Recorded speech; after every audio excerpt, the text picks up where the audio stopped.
Currently Kirkland, your source for city news and events in the community. With Erica Sanford at the news desk, stay up to date with weekly news reports on what's happening in Kirkland. Now, here's Erica. Welcome to Currently Kirkland, where every week you can engage with your community by discovering the latest developments in, around, and about your city. I'm Erica Sanford.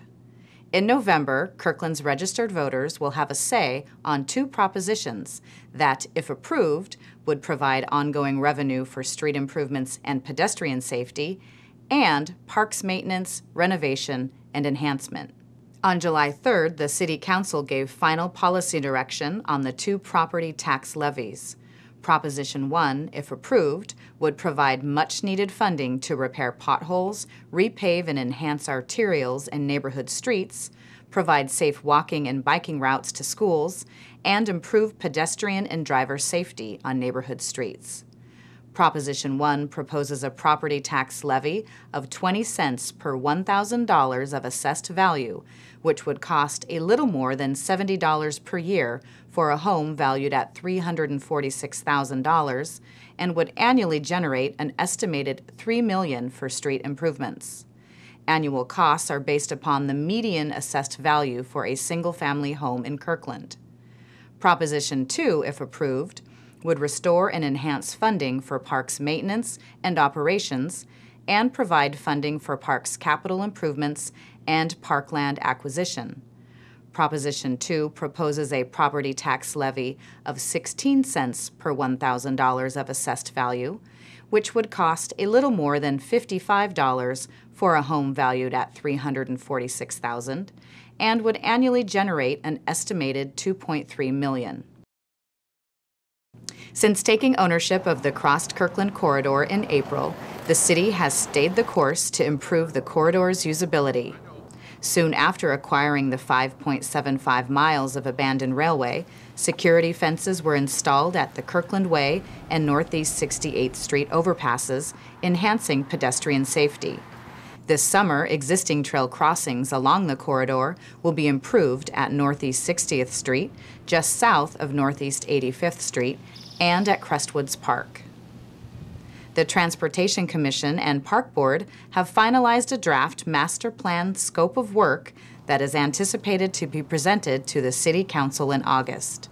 The master plan will provide a framework for realizing the eventual future of the corridor.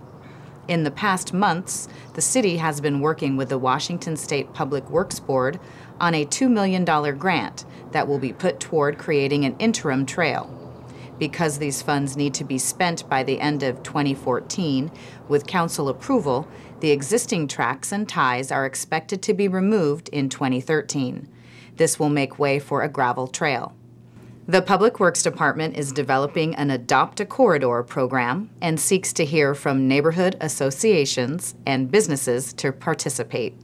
If you're interested, call 425-587-3900 or email pwservice@kirklandwa.gov.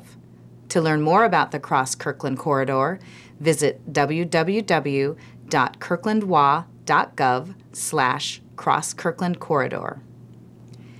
This week, Kurt Triplett gave his annual State of the City address to the Greater Kirkland Chamber of Commerce. He reported on citizen survey results, which continue to tell the city how it's doing at providing the services residents want. We go out and we ask our community every 2 years, how are we doing? Is this a place you still want to live? And in March, at the City Council retreat, we actually got the results back from that, and we got a pretty nice check-in. Triplett highlighted the accomplishments of 2011 work program and featured this year's work program list. And so the purpose of the work programs that are adopted by the City Council is to say, what are we going to hold ourselves accountable to? What are we going to tell the public and the businesses, hey, this is the job you expect us to do and the tasks you expect us to accomplish? He also spoke about the council's decision to place a street improvement levy and a parks maintenance levy on the November ballot.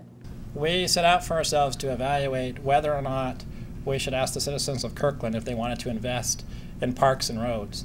the two places we've had to cut back the most in order to preserve those public safety commitments. And that evaluation resulted in a poll that we did that was presented to the City Council in May. When we polled the actual numbers we were considering proposing to the public, we found remarkable support for both roads and parks.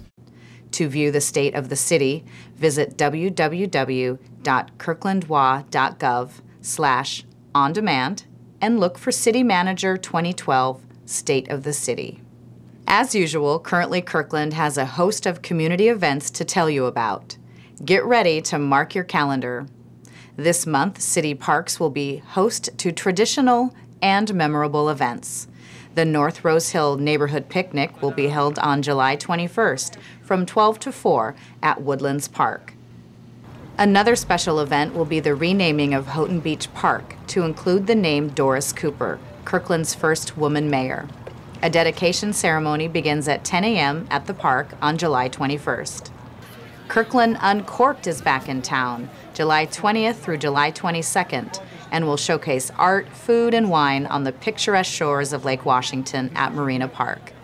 Benefiting the Hope Heart Institute, Kirkland Uncorked features an artist promenade, lifestyle showrooms, a boat show, a dog modeling contest on the beach, and a tasting garden with grilling demonstrations.